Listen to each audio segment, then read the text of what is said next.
Olá, seja muito bem-vindo. Hoje nós vamos mergulhar em um dos textos mais emocionantes de todo o Novo Testamento, a segunda carta de Paulo a Timóteo. Diferente de muitas outras cartas apostólicas, este documento carrega um peso especial. Ele foi escrito em um momento dramático da história do cristianismo primitivo. O autor não está viajando, plantando igrejas ou debatendo questões teológicas em comunidades distantes. Ele está preso, e não em qualquer circunstância. Paulo escreve esta carta, sabendo que seu tempo está chegando ao fim. Essa consciência transforma cada palavra do texto em algo profundamente pessoal. Ao longo desta carta, encontramos orientações sobre liderança espiritual, advertências sobre falsos ensinos, lembranças do passado missionário e, acima de tudo, um chamado para perseverar na fé, mesmo quando tudo ao redor parece ameaçar o futuro da igreja. Neste estudo bíblico narrado, vamos explorar questões que tornam esta carta tão marcante dentro do Novo Testamento. Vamos entender em que contexto Paulo escreve essas palavras, qual era a situação da igreja naquele momento e por que ele decide enviar uma mensagem tão direta e urgente a Timóteo. Também veremos como essa carta revela os desafios enfrentados pelas primeiras comunidades cristãs, especialmente em um período em que perseguições, conflitos internos e mudanças culturais começavam a pressionar a jovem igreja. Ao longo desta jornada, vamos observar temas que atravessam toda a carta: a preservação do ensino apostólico, o papel da liderança espiritual, o perigo de abandonar a verdade e o chamado para permanecer fiel mesmo diante das maiores dificuldades. E talvez o ponto mais marcante de toda essa narrativa esteja no fato de que esta carta representa o último testemunho escrito de Paulo, preservado no Novo Testamento.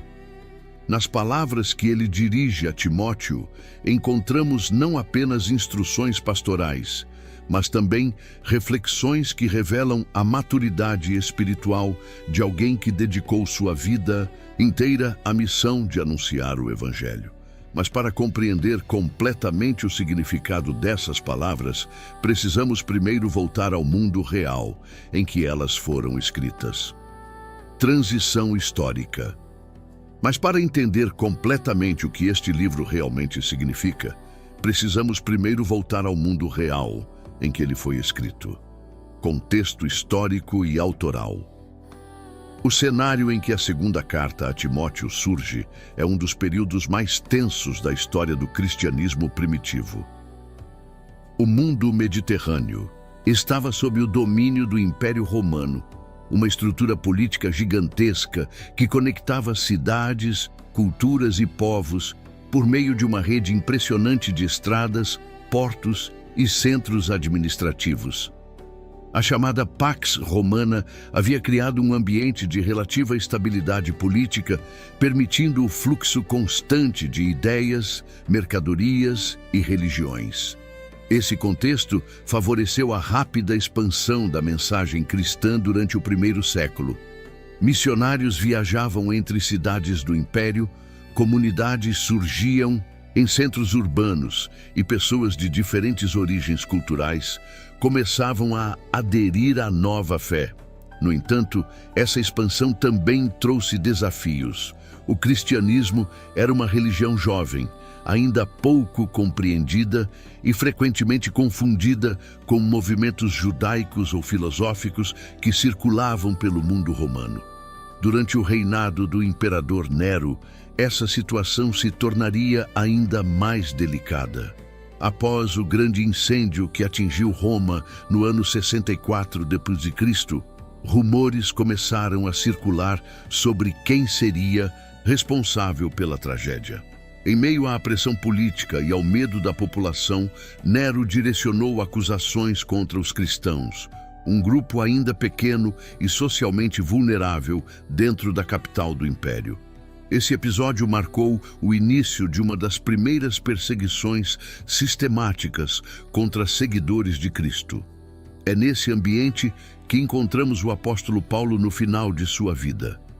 Segundo tradições antigas preservadas por escritores cristãos dos primeiros séculos, Paulo foi preso novamente em Roma durante esse período.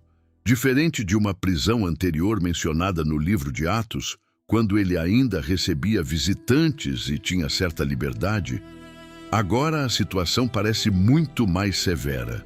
Na segunda carta a Timóteo, Paulo menciona estar acorrentado como um criminoso.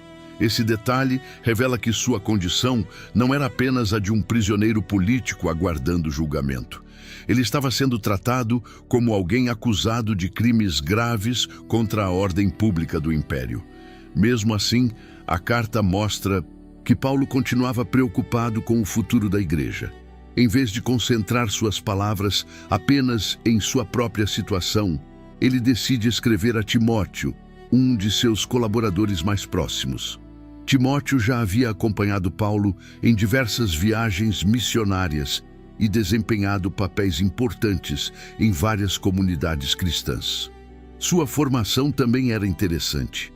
Ele tinha uma mãe judia e um pai grego, o que lhe permitia transitar entre diferentes ambientes culturais do mundo mediterrâneo.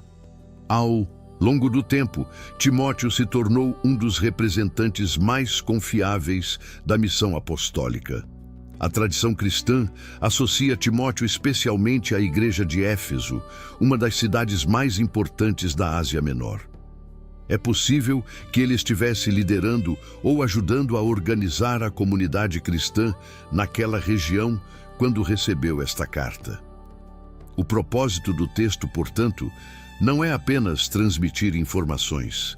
Ele funciona como uma última série de instruções e encorajamentos para alguém que precisaria continuar a missão quando Paulo já não estivesse mais presente.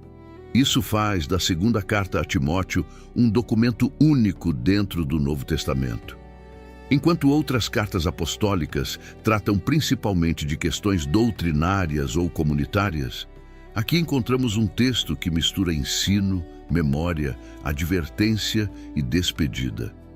É como se estivéssemos ouvindo as palavras finais de um líder que, mesmo diante da possibilidade de morte, continua pensando no futuro da mensagem que ajudou a espalhar.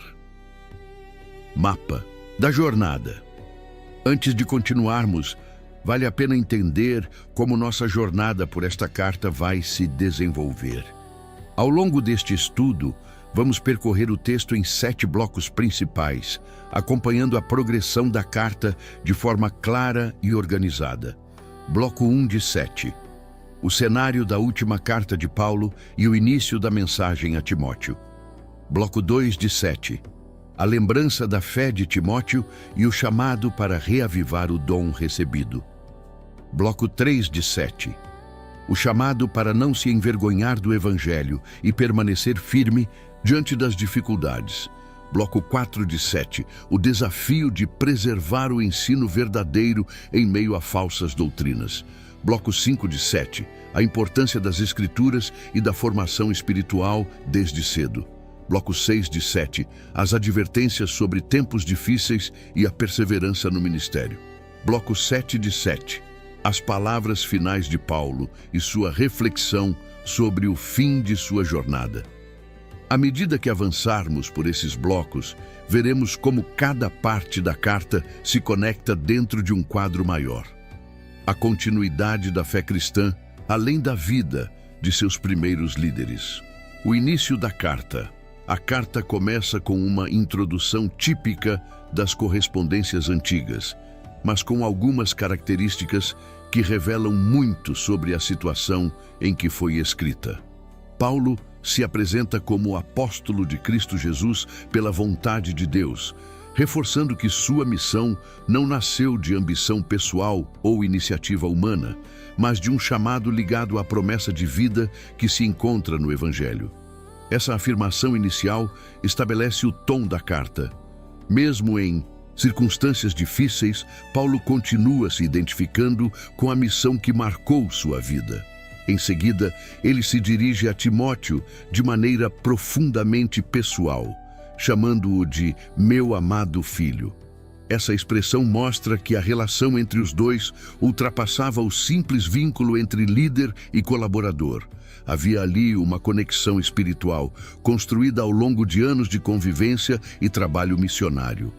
Logo depois da saudação, Paulo menciona algo que aparece diversas vezes ao longo da carta: a lembrança constante de Timóteo em suas orações. Esse detalhe é importante porque mostra que, mesmo preso e enfrentando dificuldades, Paulo continua preocupado com aqueles que fazem parte da missão cristã.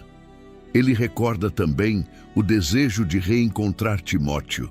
Essa observação ganha um significado especial quando lembramos que Paulo provavelmente estava enfrentando um julgamento que poderia resultar em sua execução.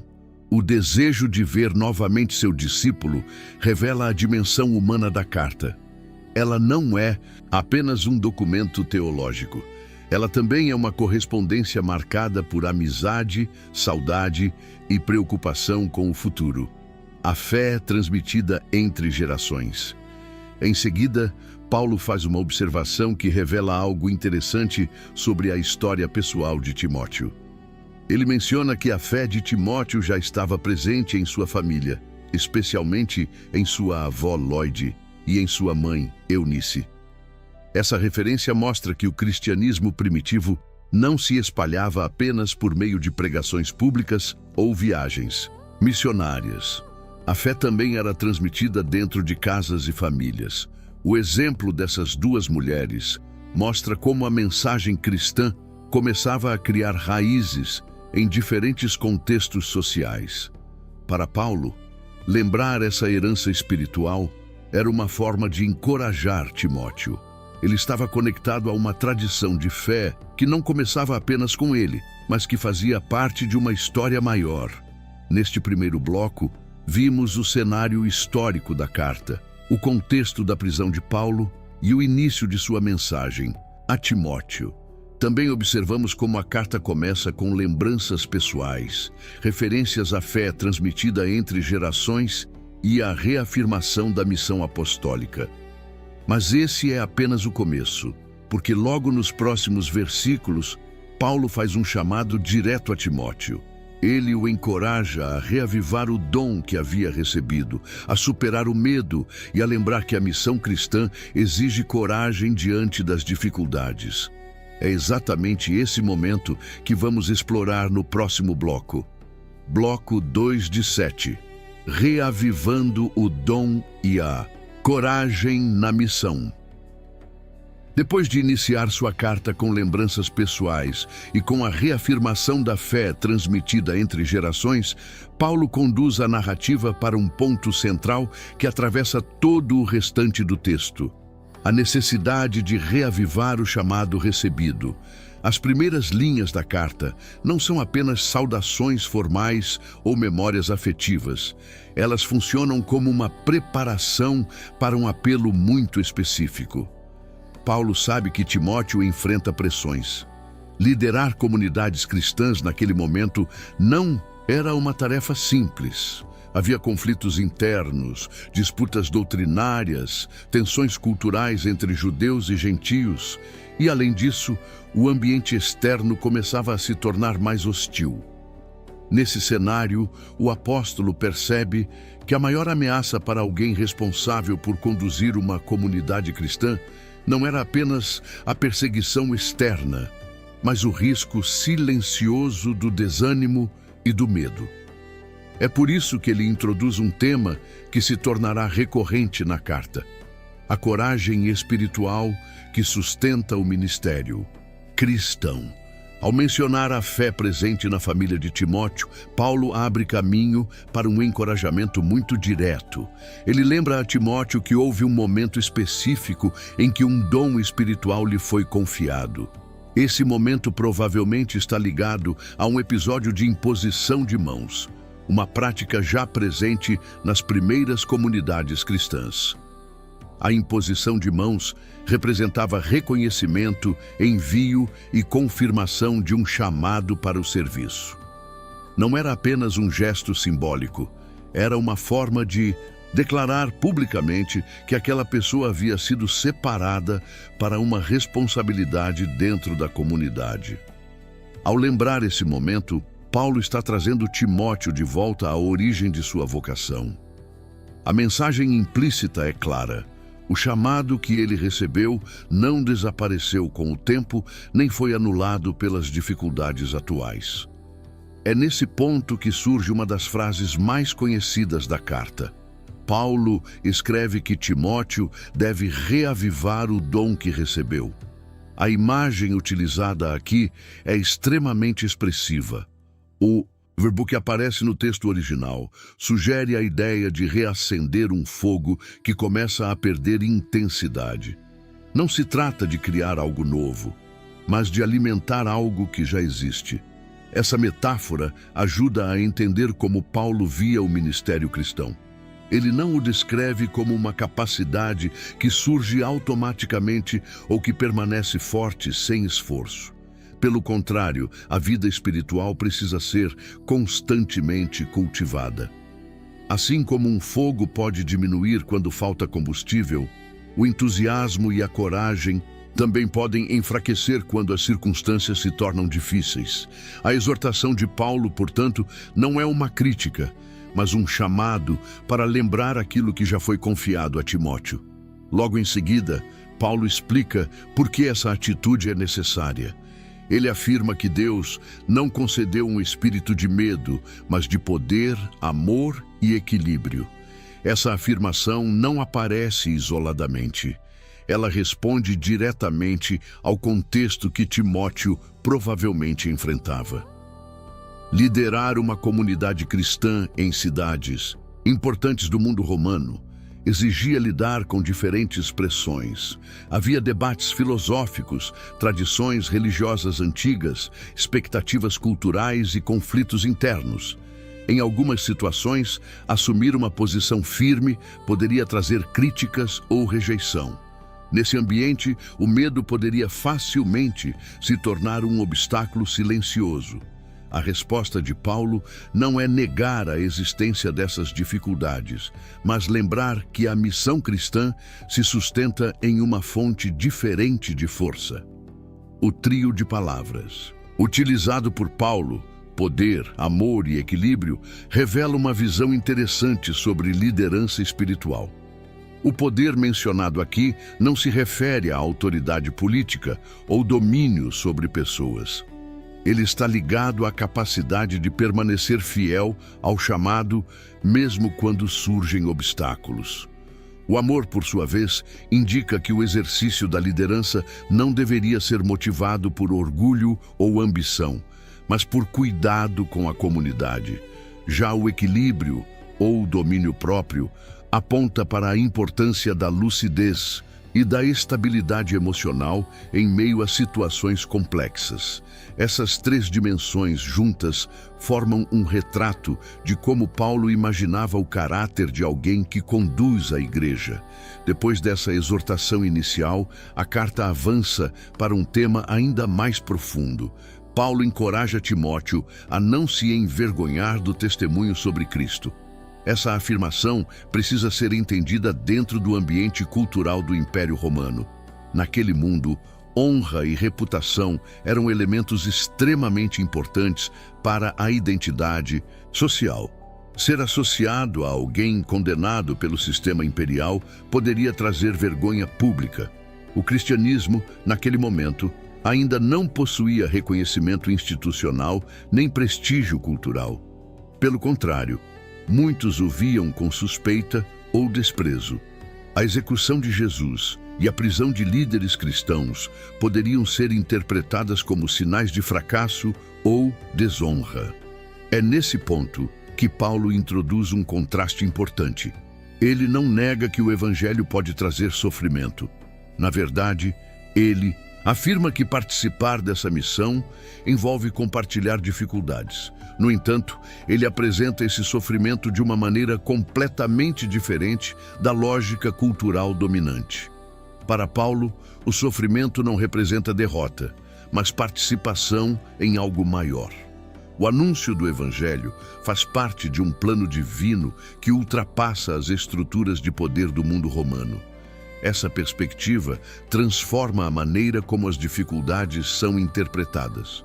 O sofrimento deixa de ser um sinal de fracasso e passa a ser entendido como consequência de permanecer fiel à mensagem. Nesse momento da carta, Paulo também relembra sua própria situação. Ele escreve como alguém que está preso, enfrentando acusações e aguardando um desfecho incerto. Mesmo assim, ele afirma que não se envergonha. Essa declaração tem um peso especial, porque vem de alguém que já experimentou décadas de atividade missionária, perseguições e conflitos. Ao afirmar que não se envergonha, Paulo demonstra que sua confiança não está baseada em circunstâncias favoráveis, mas na convicção de que a mensagem que anunciou continua verdadeira. Essa confiança não nasce de otimismo ingênuo, mas de uma experiência acumulada ao longo de anos de trabalho missionário. Outro aspecto importante aparece quando Paulo descreve o Evangelho como parte de um propósito estabelecido antes do início do tempo. Essa linguagem amplia o horizonte da carta. A missão cristã não é apresentada como um movimento religioso recente ou improvisado. Ela faz parte de uma narrativa maior que atravessa a história. Segundo Paulo, o que foi revelado por meio de Cristo estava ligado a um plano divino que já existia antes mesmo da criação. Essa ideia reforça a importância da mensagem que Timóteo estava encarregado de preservar. Ele não estava lidando apenas com tradições locais ou interpretações humanas. O Evangelho era visto como a revelação de algo que fazia parte da própria estrutura da história. Paulo também menciona que esse propósito se tornou visível por meio da manifestação de Cristo. Ao falar da vida e da obra de Jesus, ele destaca que a mensagem cristã não gira apenas em torno de ideias ou princípios morais. Ela está ligada a acontecimentos históricos que transformaram a compreensão da vida e da morte. A ressurreição de Cristo, por exemplo, é apresentada como um evento que rompe a lógica comum da existência humana. A morte, que no mundo antigo era vista como o limite inevitável da vida, passa a ser reinterpretada à luz da promessa de vida eterna. Nesse ponto da carta, Paulo retorna novamente à sua própria experiência. Ele lembra que foi designado como pregador, apóstolo e mestre dessa mensagem. Essa tríplice descrição revela as diferentes dimensões de sua missão. Como pregador, ele anunciava o Evangelho publicamente. Como apóstolo, atuava como enviado responsável por estabelecer comunidades cristãs em diferentes regiões. Como mestre, ajudava a interpretar e explicar o significado dessa mensagem para novos convertidos. Ao mencionar essas funções, Paulo não está exaltando sua própria trajetória, mas mostrando a extensão da responsabilidade envolvida no anúncio do Evangelho. A partir daí, ele reforça novamente que seu sofrimento atual não o leva à vergonha. Pelo contrário, ele afirma que confia plenamente naquele em quem depositou sua fé. Essa declaração se torna ainda mais significativa quando lembramos que a carta foi escrita em um momento de incerteza. Paulo não sabe exatamente como terminará seu julgamento. Mesmo assim, ele expressa a convicção de que a mensagem que anunciou continuará firme além de sua própria vida. Antes de encerrar esse trecho da carta, Paulo apresenta uma orientação prática para Timóteo. Ele o encoraja a manter o padrão das palavras que ouviu. Essa expressão sugere a ideia de preservar um conjunto de ensinamentos que já havia sido transmitido anteriormente. O cristianismo primitivo dependia muito da transmissão fiel de ensinamentos apostólicos. Antes da formação do Novo Testamento, como o conhecemos hoje, a preservação dessas instruções era fundamental para garantir a continuidade da fé nas comunidades espalhadas pelo Império. Nesse contexto, Paulo também menciona a importância de guardar o que foi confiado a Timóteo com a ajuda do Espírito Santo. Essa afirmação reforça que a preservação da mensagem cristã não dependia apenas de esforço humano ou habilidade intelectual. Havia a convicção de que a presença divina atuava dentro da própria comunidade para sustentar e proteger a verdade transmitida pelos apóstolos. Assim, o segundo bloco da carta estabelece um dos temas centrais que acompanharão toda a narrativa: a responsabilidade de preservar e transmitir fielmente a mensagem recebida. Timóteo não estava apenas liderando uma comunidade local. Ele fazia parte de uma cadeia de transmissão que conectava o ensinamento apostólico às gerações futuras. E é exatamente nesse ponto que a carta começa a revelar um novo desafio. Nos versículos seguintes, Paulo menciona exemplos de pessoas que se afastaram ou abandonaram o caminho que haviam iniciado. Essas referências introduzem uma tensão importante na narrativa. Enquanto alguns permanecem firmes, outros se afastam. É essa realidade que vamos explorar no próximo bloco, quando veremos como Paulo descreve tanto a deserção de alguns quanto a fidelidade surpreendente de outros dentro da comunidade cristã. Bloco 3, de 7, fidelidade em meio à deserção. Depois de encorajar Timóteo a reavivar o dom que havia recebido e a permanecer firme no testemunho do Evangelho, a carta entra em um momento particularmente revelador. Paulo começa a mencionar acontecimentos concretos que estavam ocorrendo naquele período, mostrando que o desafio de preservar a fé não era apenas teórico. Ele estava acontecendo diante dos olhos da igreja. É nesse ponto que surge uma observação que chama a atenção no texto. Paulo afirma que muitos na Ásia o abandonaram. Essa frase parece simples à primeira vista, mas ela revela algo em profundo sobre o contexto do cristianismo naquele momento. A Ásia mencionada aqui não se refere ao continente como conhecemos hoje, mas à província romana da Ásia, uma região importante da Ásia Menor, onde cidades como Éfeso estavam localizadas. Essa área havia sido palco de várias viagens missionárias de Paulo, e muitas comunidades cristãs haviam surgido ali.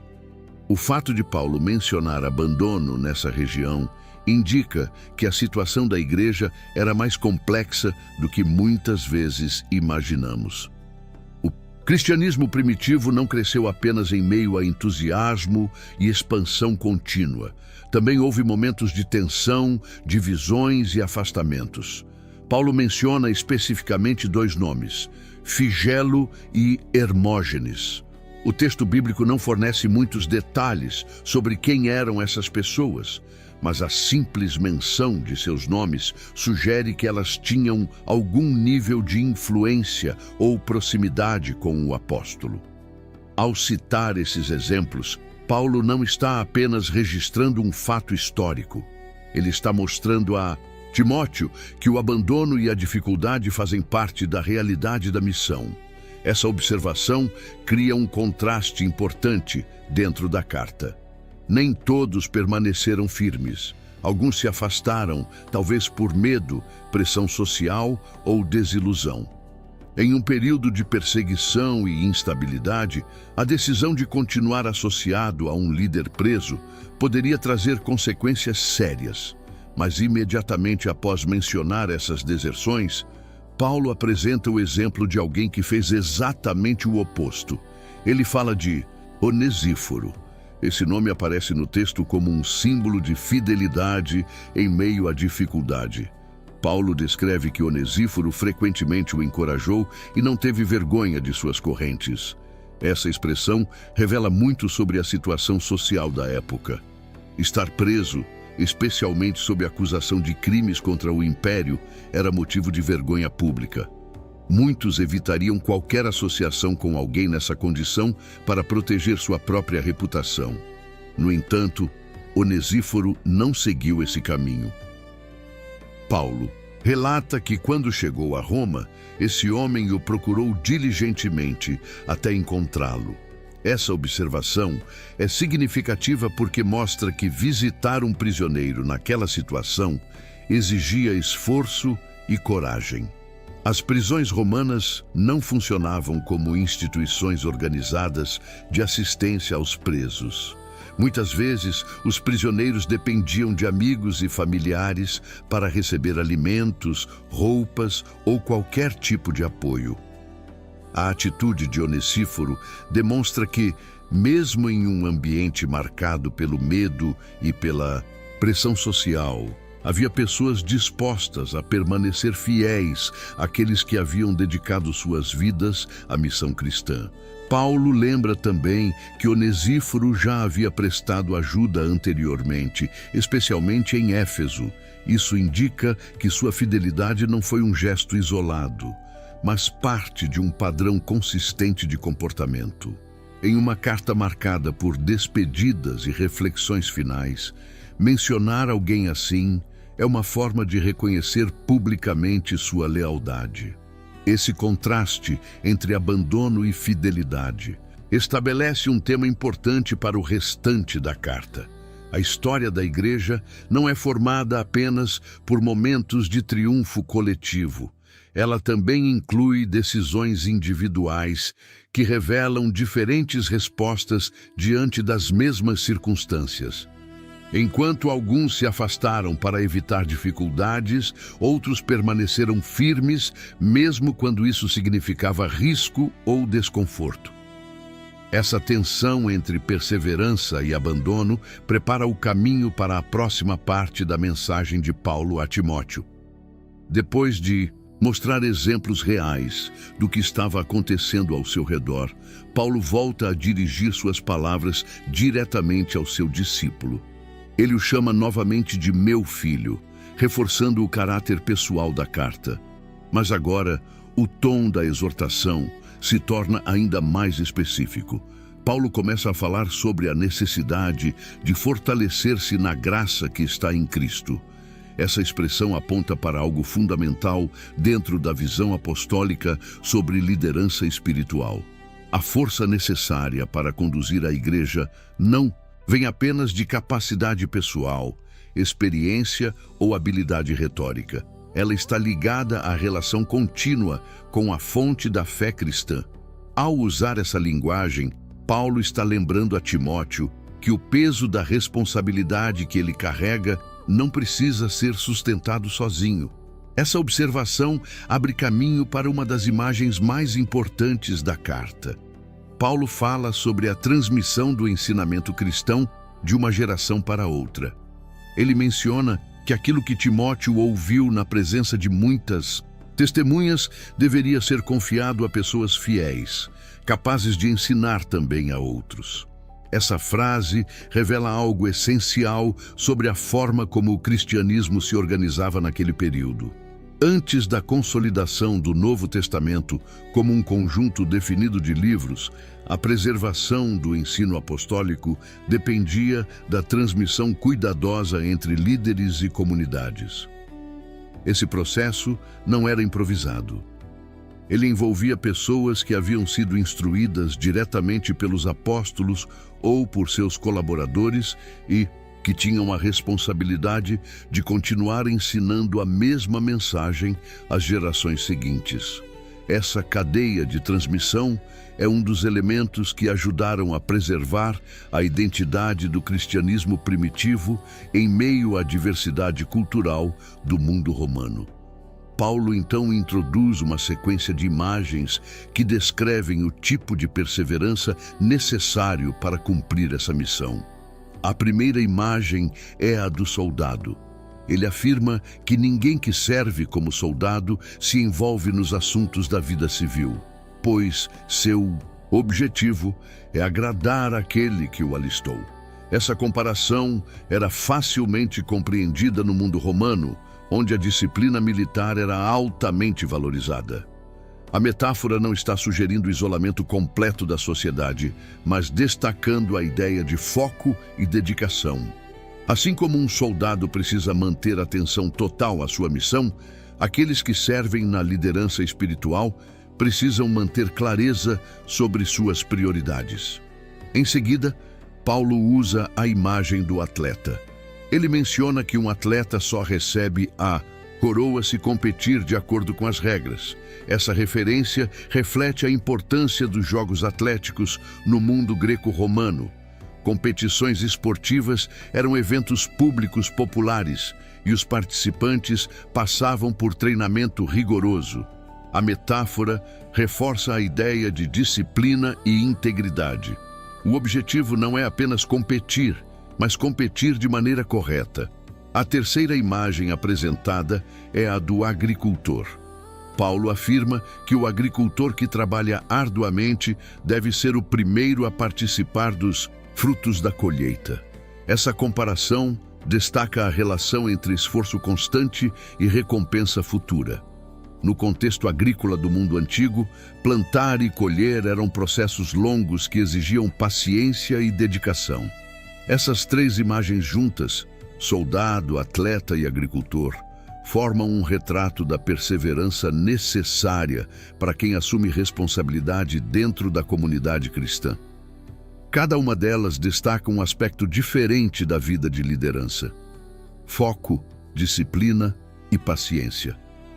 Paulo encerra essa sessão incentivando Timóteo a refletir sobre essas comparações. Ele afirma que o Senhor dará entendimento sobre essas coisas. Essa observação mostra que as metáforas não são apenas ilustrações retóricas. Elas funcionam como ferramentas para compreender melhor a natureza da missão cristã. Em seguida, Paulo retorna ao centro da mensagem do Evangelho ao mencionar Jesus Cristo, descendente de Davi, ressuscitado dentre os mortos. Essa frase conecta duas dimensões importantes da fé cristã. A referência à descendência de Davi liga Jesus às promessas messiânicas presentes nas tradições judaicas. Já a menção da ressurreição destaca o evento que, para os primeiros cristãos, confirmava a autoridade e o significado da missão de Cristo. Paulo afirma que é por causa dessa mensagem que ele está sofrendo, chegando a ser tratado como criminoso. Mas ele acrescenta algo que resume toda a perspectiva da carta: a palavra de Deus não está presa. Essa declaração expressa uma convicção central do cristianismo primitivo. Mesmo quando seus mensageiros enfrentam dificuldades, a mensagem continua avançando. Para Paulo, sua própria prisão não representa o fim da missão. Pelo contrário, ela se torna mais um capítulo dentro de uma história que continua além das circunstâncias individuais. Ele conclui esse trecho afirmando que suporta tudo por causa dos escolhidos, para que também eles alcancem a salvação que está em Cristo Jesus. Essa afirmação revela a motivação profunda por trás de sua perseverança. O sofrimento pessoal é interpretado dentro de uma perspectiva maior: a continuidade da fé nas comunidades espalhadas pelo mundo romano. Assim termina mais uma parte importante da carta. Até aqui, vimos como Paulo descreve tanto o abandono de alguns quanto a fidelidade de outros, e como ele usa imagens fortes para explicar a perseverança necessária no ministério cristão. Mas a carta ainda avançará para um ponto ainda mais sensível.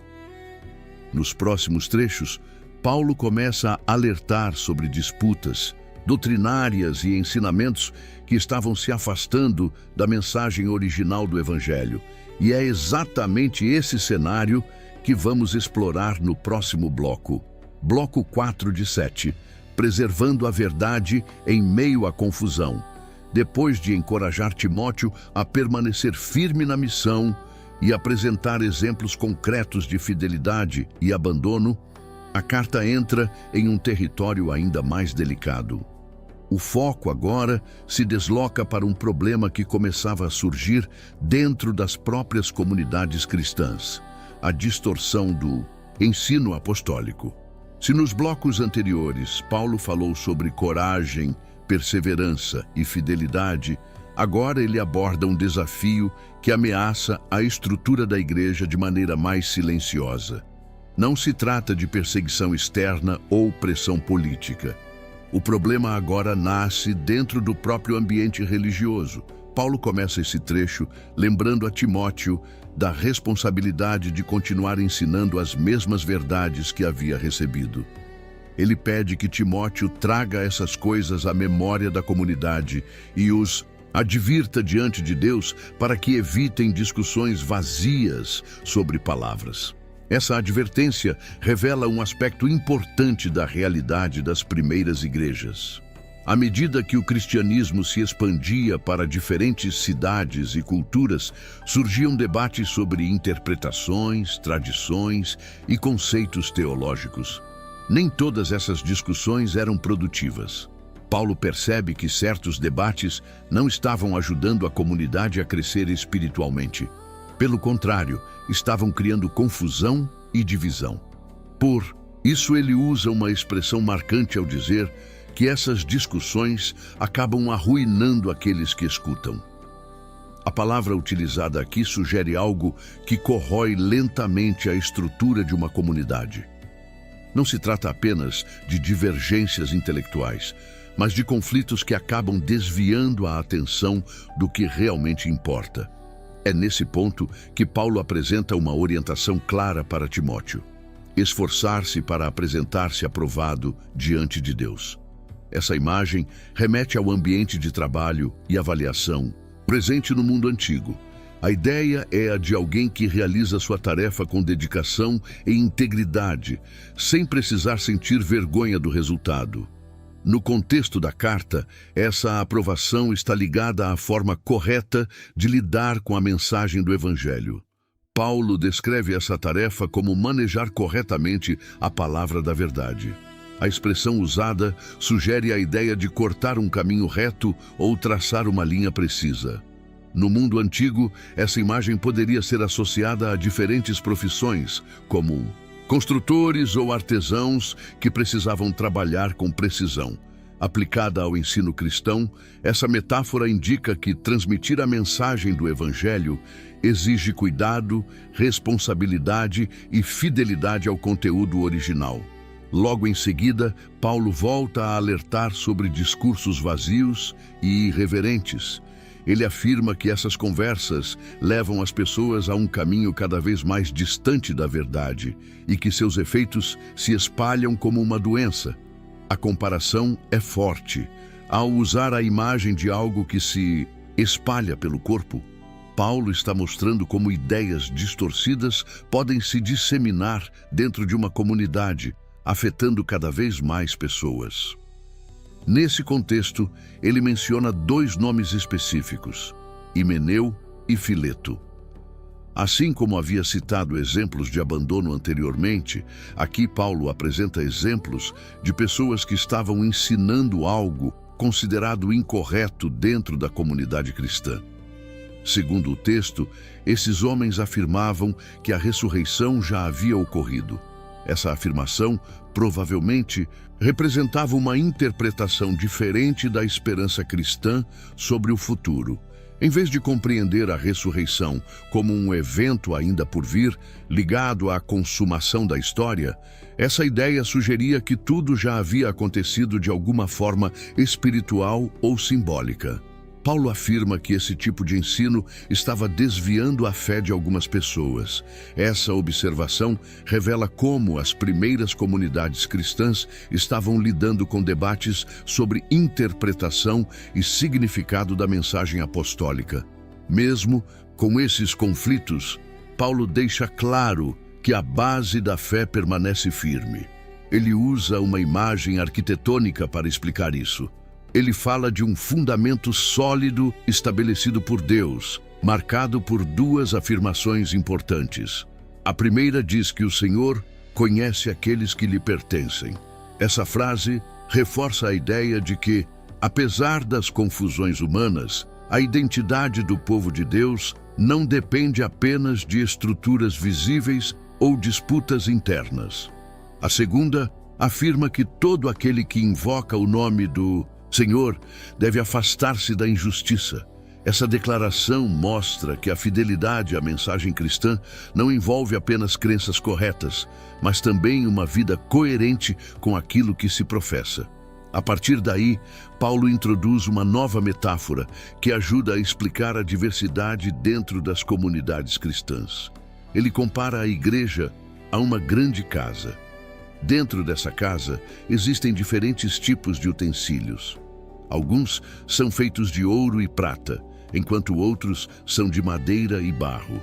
Alguns são usados para tarefas nobres, outros para usos mais simples. Essa comparação não pretende dividir pessoas em categorias rígidas, mas ilustrar a variedade existente dentro da comunidade. Paulo explica que alguém que se purifica dessas coisas se torna um instrumento preparado para uso especial. A imagem destaca novamente a ideia de preparação e responsabilidade. Assim como um objeto precisa estar limpo e pronto para ser utilizado em uma tarefa importante, aqueles que ensinam e lideram na igreja precisam cuidar de sua própria conduta. Depois dessa metáfora, Paulo direciona suas palavras novamente a Timóteo de forma muito prática. Ele o aconselha a fugir das paixões da juventude. Essa expressão provavelmente não se refere apenas a impulsos emocionais ou desejos pessoais. No contexto da carta, ela pode incluir atitudes como impulsividade, desejo de reconhecimento rápido ou envolvimento em disputas desnecessárias. Em contraste com essas atitudes, Paulo encoraja Timóteo a buscar 4 qualidades específicas: justiça, fé, amor e paz. Essas características refletem o tipo de vida que deveria marcar alguém responsável por conduzir uma comunidade cristã. Ele também aconselha Timóteo a evitar discussões tolas e sem sentido. Essa orientação volta ao tema que aparece várias vezes ao longo da carta: a importância de manter o foco naquilo que realmente constrói a comunidade. Disputas constantes podem gerar conflitos, ressentimentos e divisões que acabam prejudicando a missão da igreja.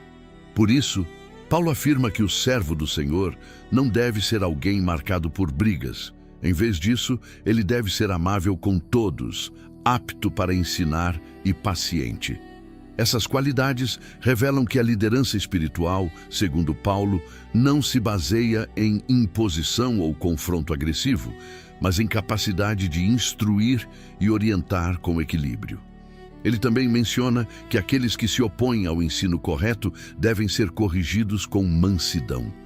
Essa observação mostra que o objetivo não é vencer debates ou derrotar adversários, mas ajudar as pessoas a compreender a verdade. Paulo expressa esperança de que, ao serem instruídas com paciência, essas pessoas possam chegar ao arrependimento e reconhecer a verdade. Ele descreve esse processo como alguém que desperta de um tipo de armadilha. A imagem usada sugere que ideias equivocadas podem prender as pessoas em um ciclo de confusão, impedindo-as de enxergar com clareza. Ao oferecer ensino paciente e fiel, a comunidade cristã poderia ajudar essas pessoas a recuperar o entendimento. Assim, este 4º bloco da carta revela um aspecto fundamental da vida das primeiras igrejas. Além de enfrentar perseguições externas e desafios culturais, as comunidades também precisavam lidar com interpretações conflitantes e ensinamentos distorcidos. A resposta de Paulo não é criar um ambiente de disputa constante, mas reforçar 3 elementos essenciais: fidelidade à mensagem recebida, integridade pessoal e paciência no ensino. Esses princípios ajudariam a preservar a identidade da fé cristã em meio às mudanças e pressões do mundo romano. Mas a carta ainda avançará para um ponto ainda mais amplo. Nos versículos seguintes, Paulo começa a descrever um cenário futuro em que dificuldades espirituais e morais se tornariam ainda mais intensas dentro da sociedade. Essa descrição prepara o caminho para um dos trechos mais conhecidos de toda a carta.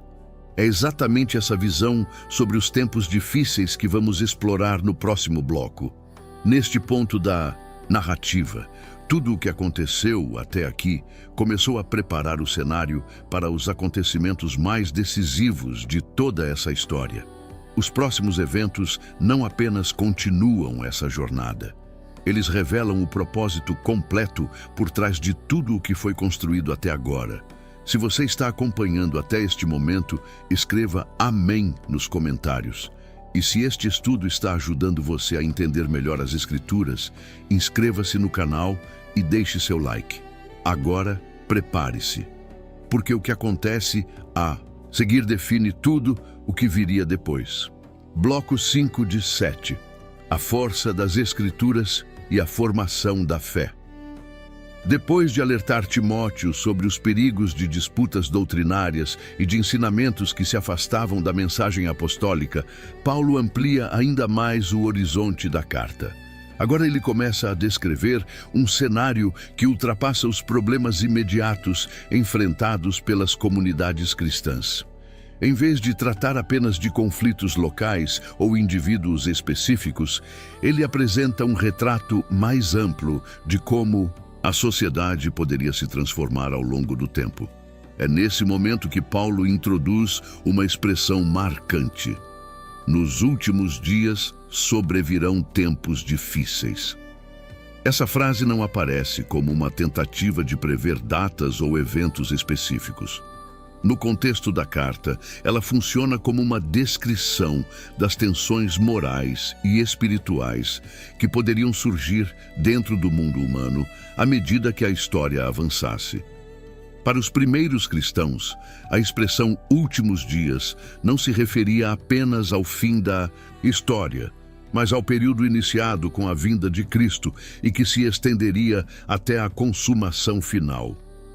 Paulo, então, apresenta uma lista impressionante de características que poderiam marcar esse período. Ele descreve pessoas amantes de si mesmas, amantes do dinheiro, arrogantes, orgulhosas, desobedientes aos pais, ingratas e sem reverência. A sequência continua mencionando atitudes como falta de afeto natural, incapacidade de perdoar, comportamento impulsivo, desprezo pelo que é bom, e aparência de piedade sem compromisso real com a verdade. Essa lista não deve ser lida apenas como uma crítica moral genérica. Ela funciona como um diagnóstico cultural. Paulo observa que certas atitudes humanas podem distorcer completamente a maneira como as pessoas se relacionam com Deus e com os outros. Em vez de uma sociedade marcada por responsabilidade e solidariedade, ele descreve um ambiente dominado por egoísmo, ambição e superficialidade espiritual. Ao mencionar pessoas que possuem aparência de piedade, mas negam seu poder, Paulo introduz um ponto particularmente sensível. Ele não está falando apenas de comportamentos claramente contrários à fé, mas de situações em que práticas religiosas podem existir externamente sem produzir transformação real na vida das pessoas. Esse tipo de religiosidade superficial era visto como um risco para a saúde espiritual das comunidades cristãs. Paulo então orienta Timóteo a manter distância desse tipo de ambiente. Essa recomendação não significa isolamento social absoluto, mas destaca a importância de reconhecer padrões de comportamento que podem enfraquecer a vida espiritual da comunidade. Em seguida, a carta apresenta outro aspecto do problema. Paulo menciona indivíduos que se infiltravam nas casas e conquistavam a confiança de pessoas vulneráveis, especialmente aquelas que estavam sobrecarregadas por sentimentos de culpa ou confusão espiritual. Essas pessoas, segundo o texto, estavam sempre aprendendo, mas nunca conseguiam chegar ao conhecimento da verdade. Essa observação revela como o cristianismo primitivo enfrentava desafios relacionados à circulação de ideias e ensinamentos concorrentes. Em um mundo onde filosofias, religiões e escolas de pensamento se misturavam nas grandes cidades do Império Romano, era comum que diferentes mestres e grupos disputassem a atenção das pessoas. Paulo menciona então dois nomes que aparecem em antigas tradições judaicas: Janes e Jambres. Esses nomes não aparecem diretamente no texto do Antigo Testamento, mas eram associados na tradição judaica aos magos que se opuseram a Moisés diante do faraó no Egito. Ao fazer essa referência, Paulo cria um paralelo entre aqueles antigos opositores e os indivíduos que estavam distorcendo a mensagem cristã. Assim como os magos tentaram imitar ou resistir ao poder demonstrado por Moisés, esses novos mestres estavam se opondo à verdade do Evangelho. Paulo afirma que esse tipo de resistência não permaneceria indefinidamente. Assim como aconteceu no passado, ele acredita que a inconsistência dessas posições acabaria se tornando evidente. Depois de descrever esse cenário mais amplo de desafios culturais e espirituais, Paulo retorna novamente à relação pessoal com Timóteo. Ele lembra que Timóteo conhecia bem sua maneira de viver, seu ensino, seu propósito e sua perseverança. Essa lembrança não é apresentada como autopromoção, mas como um contraste entre diferentes tipos de liderança.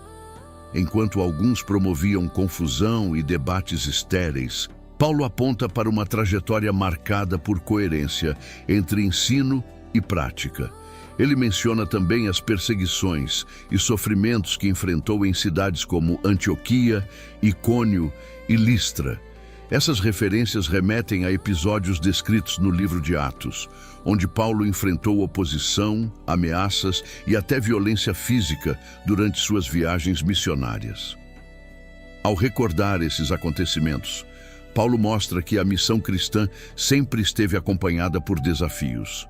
No entanto, ele acrescenta que em todas essas situações foi livrado. Essa observação reforça a ideia de que, apesar das dificuldades, a missão continuou avançando. Paulo, então, faz uma afirmação que amplia ainda mais o quadro apresentado na carta. Ele diz que todos os que desejam viver piedosamente em Cristo enfrentarão perseguições.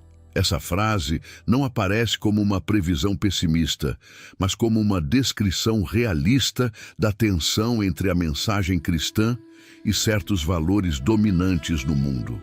Ao longo da história, a fé cristã frequentemente entrou em conflito com sistemas sociais, culturais ou políticos que seguiam lógicas diferentes.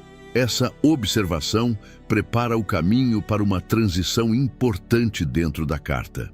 Depois de descrever os desafios do mundo e as dificuldades enfrentadas pelos seguidores de Cristo, Paulo aponta para aquilo que considera a base mais sólida da vida espiritual: as Escrituras. Ele lembra a Timóteo que, desde a infância, ele havia sido instruído nas Escrituras Sagradas. Essa observação nos revela algo interessante sobre a formação de Timóteo. Sua mãe e sua avó, mencionadas no início da carta, provavelmente desempenharam um papel fundamental nessa educação espiritual. Isso indica que o contato com os textos sagrados fazia parte da formação de muitos cristãos desde os primeiros anos de vida. Paulo afirma que essas escrituras são capazes de tornar alguém sábio para a salvação por meio da fé em Cristo. Essa frase mostra como os primeiros cristãos interpretavam os textos do Antigo Testamento. Eles viam nessas escrituras uma preparação para compreender o significado da missão de Cristo. Mas a carta não para aí. Paulo apresenta uma das declarações mais conhecidas sobre o papel das Escrituras dentro da fé cristã. Ele afirma que toda a Escritura é inspirada por Deus e útil para ensinar, corrigir, instruir e orientar na justiça. Essa frase resume a importância que os textos sagrados tinham para a formação das comunidades cristãs. As Escrituras não eram apenas registros históricos ou textos religiosos antigos.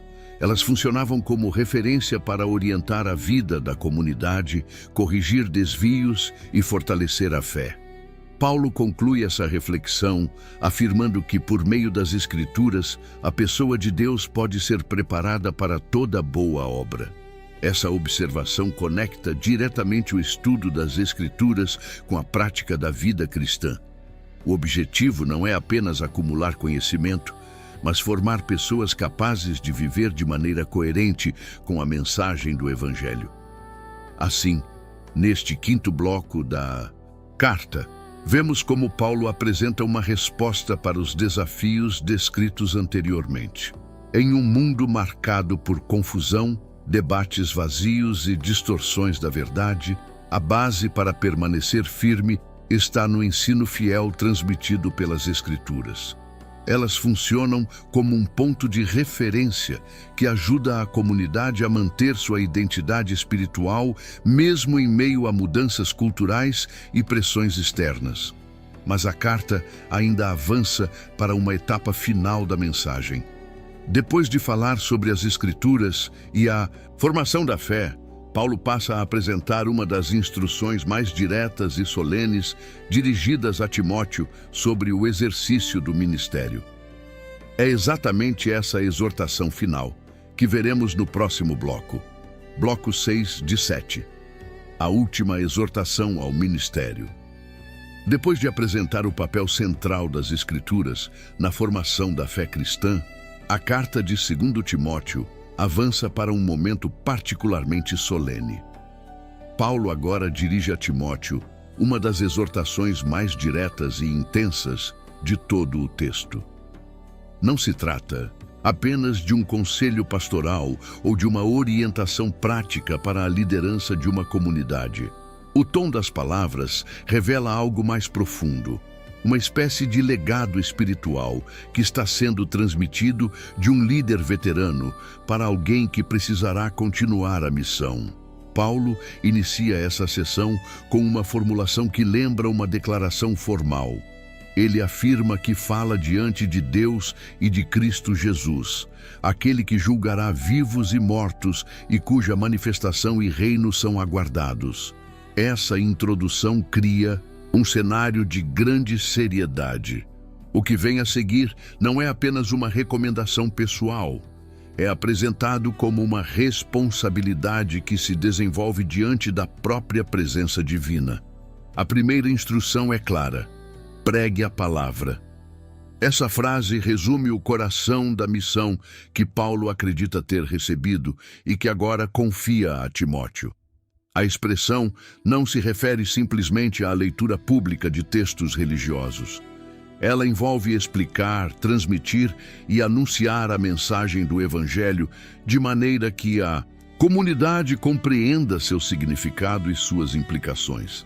Paulo acrescenta que essa tarefa deve ser realizada em tempo oportuno e fora de tempo. Essa expressão revela algo importante sobre o contexto da época. O ensino da fé cristã não dependia apenas de circunstâncias favoráveis. Havia momentos em que o ambiente social ou político poderia facilitar a comunicação da mensagem. Em outras ocasiões, o cenário seria mais hostil ou indiferente. Ainda assim, a missão de transmitir o Evangelho deveria continuar. Paulo então descreve diferentes dimensões desse trabalho. Ele fala sobre corrigir, repreender e encorajar, sempre com paciência e instrução cuidadosa. Essas três ações representam aspectos complementares da liderança espiritual. Corrigir envolve apontar desvios ou erros. Repreender significa confrontar atitudes que ameaçam a saúde da comunidade. Encorajar, por sua vez, aponta para o papel de fortalecer e apoiar aqueles que enfrentam dificuldades. A presença dessas três dimensões mostra que o ministério cristão, segundo Paulo, não se limita a um único tipo de atividade. Ele envolve ensino, orientação moral e cuidado pastoral. Logo em seguida, Paulo apresenta a razão pela qual essa tarefa se tornará cada vez mais importante. Ele afirma que chegará um tempo em que muitas pessoas não suportarão o ensino saudável. Em vez disso, buscarão mestres que digam aquilo que desejam ouvir. Essa observação revela uma percepção aguda sobre a natureza humana. Ao longo da história, muitas vezes as pessoas tendem a preferir ideias que confirmem suas próprias inclinações ou expectativas. Quando um ensinamento exige mudança, disciplina ou reflexão profunda, ele pode encontrar resistência. Paulo descreve esse processo como um momento em que as pessoas se afastam da verdade e se voltam para narrativas ou fábulas. Essa frase não necessariamente se refere apenas a histórias fictícias, mas a qualquer tipo de discurso que se afaste da mensagem original do Evangelho e que ofereça explicações mais confortáveis ou convenientes. Diante desse cenário, Paulo volta a falar diretamente com Timóteo. Ele o encoraja a manter sobriedade em todas as situações, suportar dificuldades, realizar o trabalho de anunciar o Evangelho e cumprir plenamente seu ministério. Cada uma dessas instruções aponta para aspectos diferentes da liderança espiritual. A sobriedade indica clareza de pensamento e equilíbrio diante de pressões externas. Suportar dificuldades reconhece que a missão cristã pode envolver desafios reais. Anunciar o Evangelho destaca a responsabilidade de transmitir a mensagem de Cristo. Cumprir plenamente o ministério sugere perseverança ao longo do tempo. Depois dessa série de orientações, a carta entra em um dos momentos mais marcantes de todo o Novo Testamento. Paulo começa a falar sobre sua própria situação de maneira extremamente pessoal. Ele afirma que já está sendo derramado como uma oferta e que o tempo de sua partida se aproxima. Essa linguagem tem raízes no vocabulário religioso do mundo antigo. A imagem de uma oferta derramada estava associada a rituais em que líquidos eram oferecidos como parte de um sacrifício. Ao usar essa metáfora, Paulo descreve sua própria vida como algo que está sendo entregue completamente. A expressão "o tempo da minha partida" também possui um significado interessante. A palavra usada no texto original pode sugerir a ideia de levantar uma âncora ou desmontar uma tenda. Ambas as imagens remetem a uma viagem ou mudança de estado. Isso mostra que Paulo não descreve a morte como um fim absoluto, mas como uma transição dentro de uma jornada maior. Em seguida, ele apresenta 3 afirmações que se tornaram algumas das frases mais conhecidas da literatura cristã antiga. Ele diz: "Combati o bom combate, completei a corrida, guardei a fé." Essas 3 imagens resumem a maneira como Paulo interpreta sua própria trajetória. A primeira, o combate, remete à ideia de luta ou resistência diante de desafios. A segunda, a e corrida, lembra as competições atléticas do mundo greco-romano e destaca a perseverança necessária para chegar ao final de uma jornada. A terceira, guardar a fé, aponta para a responsabilidade de preservar aquilo que foi confiado. Essas expressões não são apresentadas com tom de orgulho pessoal, mas como uma reflexão sobre a missão que marcou sua vida. Paulo então fala sobre o futuro que aguarda aqueles que permanecem fiéis. Ele menciona uma coroa de justiça que será concedida pelo Senhor, descrito como o justo juiz. No contexto cultural da época, a imagem da coroa estava associada a recompensas dadas a vencedores em competições atléticas ou a pessoas honradas por suas conquistas. Ao usar essa metáfora, Paulo descreve a recompensa final não como reconhecimento humano, mas como algo concedido por Deus. Ele acrescenta que essa promessa não se limita a ele, mas se estende a todos aqueles que aguardam com esperança a manifestação de Cristo. Essa observação amplia novamente o horizonte da carta. A história de Paulo não é apresentada como um caso isolado. Ela faz parte de uma narrativa maior que envolve toda a comunidade cristã. Depois dessa reflexão sobre sua própria vida e sobre a esperança futura, a carta começa a se aproximar de sua conclusão prática. Paulo passa a mencionar pessoas, situações e pedidos específicos relacionados ao seu contexto imediato. Ele pede que Timóteo faça o possível para visitá-lo em breve. Esse pedido revela novamente o aspecto humano da carta. Mesmo após refletir sobre temas grandiosos como perseverança, missão e esperança eterna, Paulo demonstra o desejo simples de reencontrar um amigo e colaborador próximo. Ele menciona que Demas o abandonou, tendo preferido seguir o curso do mundo presente, e que foi para Tessalônica. Outras pessoas foram enviadas para diferentes regiões, como Crescente para a Galácia e Tito para a Dalmácia. Essas referências mostram que a rede de colaboradores cristãos continuava ativa, espalhada por várias partes do mundo romano. Paulo também menciona que Lucas está com ele. Esse detalhe é particularmente interessante, pois Lucas é tradicionalmente associado à autoria do Evangelho de Lucas e do livro de Atos. A presença de Lucas ao lado de Paulo nesse momento final reforça a ligação entre essas diferentes tradições do Novo Testamento. Ele pede ainda que Timóteo traga Marcos consigo, afirmando que ele é útil para o ministério. Esse comentário chama a atenção porque, em momentos anteriores da história missionária, houve tensões envolvendo Marcos e Paulo.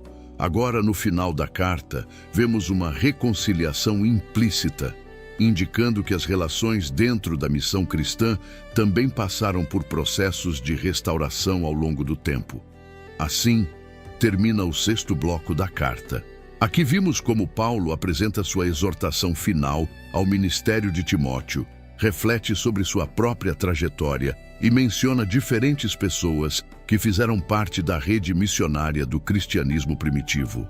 Mas a narrativa ainda não chegou ao seu último momento.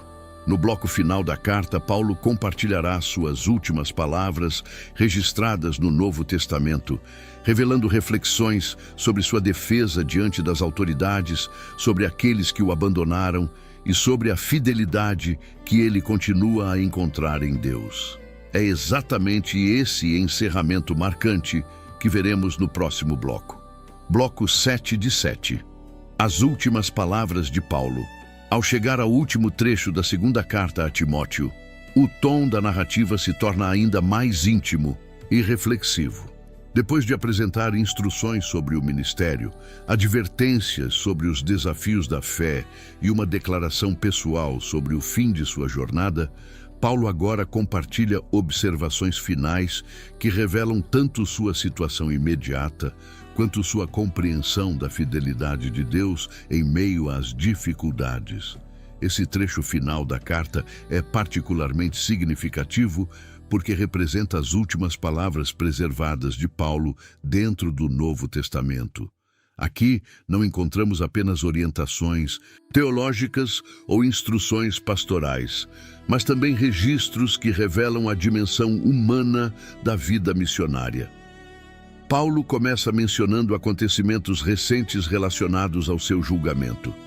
Ele afirma que, em sua primeira defesa diante das autoridades, ninguém apareceu para apoiá-lo. Todos o abandonaram. Essa frase mostra que, em momentos críticos, até mesmo pessoas que anteriormente faziam parte da rede de colaboradores cristãos podem se afastar. No sistema judicial romano, era comum que alguém acusado comparecesse diante de autoridades para apresentar sua defesa. Em alguns casos, amigos ou associados podiam testemunhar ou oferecer apoio público. Paulo indica que, naquele momento específico, nenhuma dessas pessoas esteve presente.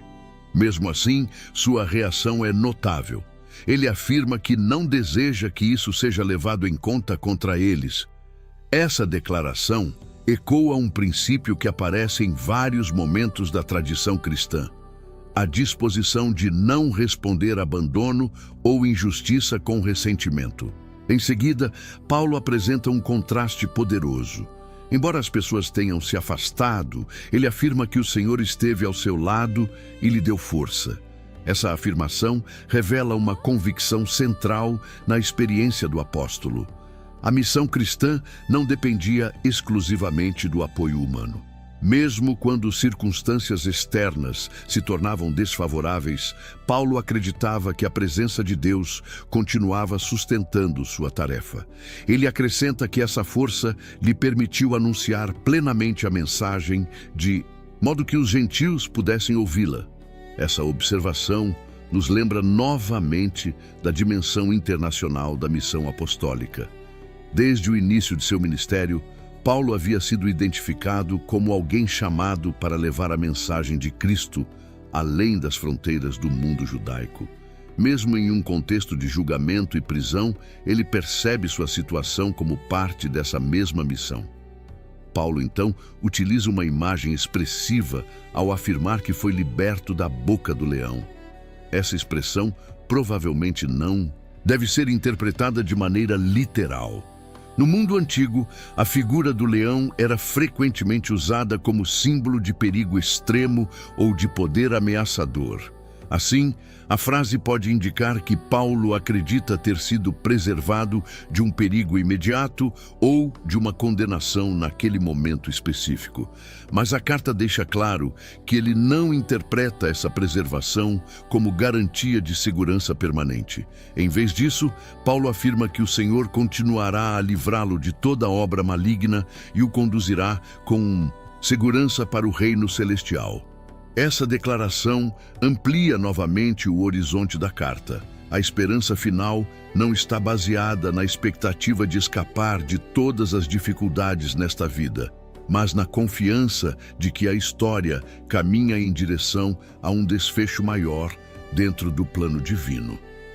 Depois dessa reflexão sobre sua situação diante das autoridades, Paulo começa a mencionar várias pessoas e saudações pessoais. Essas referências oferecem um vislumbre interessante da rede de relacionamentos que sustentava a missão cristã no primeiro século.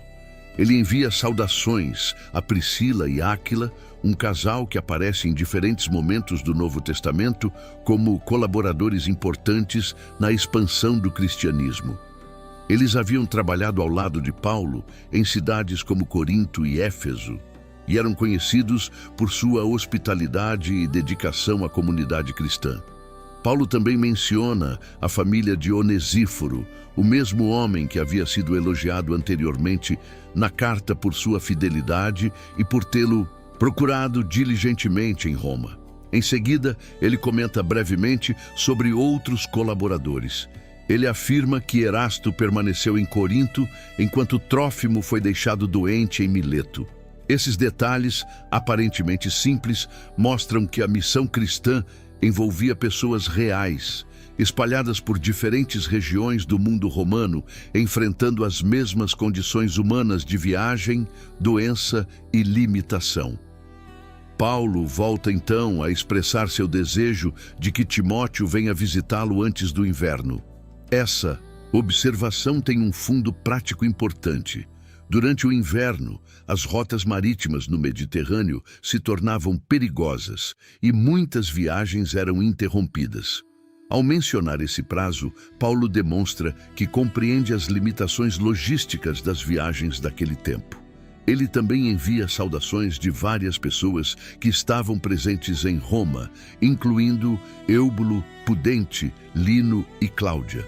Embora saibamos pouco sobre esses indivíduos, a presença de seus nomes na carta mostra que, mesmo em um momento difícil, Paulo ainda estava cercado por membros da comunidade cristã local. A carta se aproxima então de sua conclusão com uma breve, mas significativa declaração. Paulo afirma: "O Senhor esteja com o seu espírito, a graça esteja com vocês." Essa frase final resume dois temas que atravessam toda a carta. Primeiro, a convicção de que a presença do Senhor acompanha aqueles que continuam na missão. Segundo, a compreensão de que a vida cristã depende da graça divina. Uma expressão que, nas cartas, de Paulo aponta para o favor e a ação de Deus na vida das pessoas. Com essas palavras, termina a segunda carta a Timóteo. Ao longo deste documento, vimos um retrato profundo de um momento decisivo na história do cristianismo primitivo. A carta revelou o contexto da prisão final de Paulo, sua preocupação com a continuidade da mensagem apostólica, os desafios enfrentados pelas comunidades cristãs e o chamado para preservar a verdade em meio a um ambiente de mudanças e tensões culturais. Também vimos como Paulo encorajou Timóteo a reavivar o dom recebido, a manter firme o ensino transmitido pelos apóstolos e a conduzir a comunidade com paciência, coragem e fidelidade. Mais do que um conjunto de instruções pastorais, esta carta se apresenta como um testemunho final de perseverança. Ela mostra que, para Paulo, a missão cristã não era definida pelas circunstâncias externas, mas pela fidelidade à mensagem que ele acreditava ter recebido. Mesmo diante da possibilidade de morte, ele permanece convicto de que a palavra anunciada continuará avançando. Essa perspectiva transforma a carta em algo que ultrapassa seu contexto histórico imediato. Ela se torna um registro de como a fé cristã foi preservada e transmitida através de gerações, sustentada por pessoas que decidiram continuar anunciando a mensagem mesmo quando o futuro parecia incerto. E é assim que a história de 2 Timóteo chega ao seu último capítulo. Mas a jornada que essa carta descreve, a transmissão da fé, a perseverança diante das dificuldades e a preservação da verdade, continuaria se desdobrando nas comunidades cristãs muito depois que essas palavras foram escritas. No próximo momento do nosso estudo, vamos reunir os principais pontos dessa narrativa e refletir sobre o significado final desta carta dentro do conjunto do Novo Testamento. Assim chegamos ao final da jornada através da segunda carta a Timóteo. O que começou como uma simples correspondência entre um líder espiritual e seu discípulo mais próximo, revela algo muito maior quando observamos o cenário completo dessa história. Esta carta foi escrita em um momento em que o futuro parecia incerto, quando a perseguição começava a se intensificar e quando muitos daqueles que haviam caminhado ao lado de Paulo já não estavam mais presentes. Mesmo assim, as palavras que atravessam este texto não são palavras de derrota. Elas são palavras de continuidade.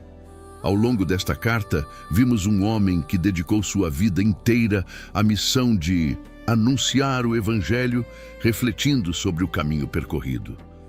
Vimos Paulo encorajar Timóteo a reavivar o dom que recebeu, permanecer firme na verdade, preservar o ensino que lhe foi confiado e conduzir a comunidade com coragem, paciência e fidelidade. Também vimos como ele descreveu os desafios que cercariam a igreja. Perseguições, distorções da verdade, conflitos internos e pressões culturais. Mas em nenhum momento essas dificuldades aparecem como o capítulo final da história. Pelo contrário, Paulo afirma algo que atravessa toda a carta como uma convicção profunda. A palavra de Deus não está presa. Mesmo quando mensageiros enfrentam dificuldades, mesmo quando circunstâncias parecem desfavoráveis, a mensagem continua avançando. E talvez seja exatamente por isso que esta carta permaneceu preservada através dos séculos. Porque ela não fala apenas sobre o fim da jornada de um apóstolo. Ela fala sobre a continuidade da fé através das gerações. Timóteo recebeu uma missão. Antes dele, outros também haviam recebido. E depois dele, muitos continuariam transmitindo a mesma mensagem. Essa é a história que atravessa todo o Novo Testamento. Uma mensagem que não pertence apenas a uma época específica, mas que continua sendo transmitida através do tempo.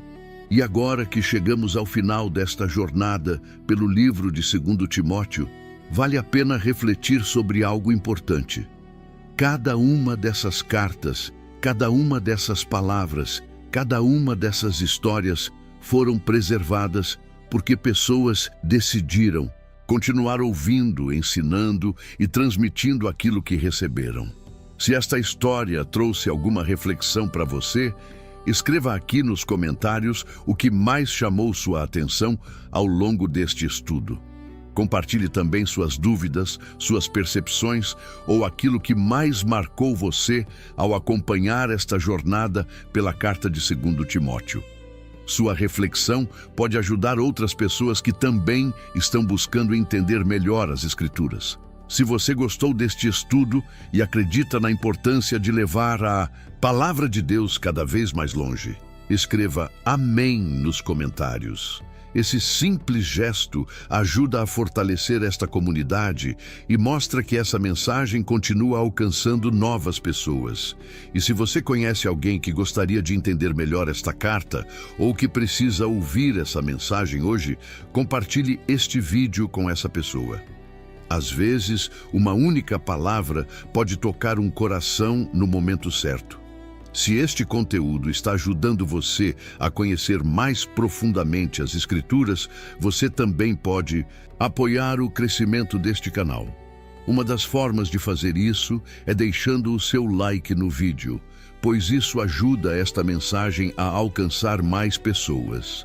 Se desejar apoiar ainda mais diretamente este trabalho, você pode usar o botão Valeu Demais, destacar o vídeo quando esse recurso estiver disponível, ou até mesmo se tornar membro do canal. Esse apoio ajuda diretamente na continuidade da produção destes estudos bíblicos e permite que novos conteúdos como este continuem sendo produzidos e compartilhados. Cada comentário, cada compartilhamento e cada gesto de apoio se torna parte dessa mesma missão que começou há tantos séculos, levar a mensagem adiante. E assim, encerramos esta jornada pela carta de 2 Timóteo. Que as palavras desta história continuem ecoando em sua mente e em seu coração.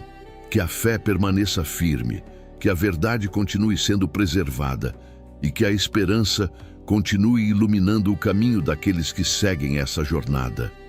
Que a graça do Senhor esteja com o seu espírito e que a paz de Deus acompanhe cada passo da sua caminhada.